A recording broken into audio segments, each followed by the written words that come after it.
बिस्मिल्लाहिर्रहमानिर्रहीम, अस्सलाम वालेकुम। शुमाल एचटी न्यूज़ के साथ मैं हूं अमार अल्फत। आपको बताते चले, डॉलर माफिया को रगड़ा देने के असरात सामने आने लगे।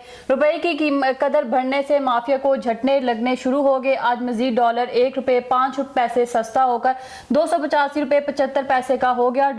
जराये के मुताबिक कराची वालों ने, जिसमें सियासतदान, कारोबारी लोग और एक्सचेंज कंपनियां का शामिल है, $50 मिलियन घरों में छुपा कर रखे हैं। एजेंसियों ने फहरिस्तें बना ली। डॉलर को छुपा कर रखने के जुर्म में जल्द कार्रवाइयां शुरू होंगी। एहसास इदारों ने बैंक और मनी चेंजर्स का रिकॉर्ड हासिल कर लिया। आपको बताते चले, डॉलर माफिया को रगड़ा देने के असरात सामने आने लगे।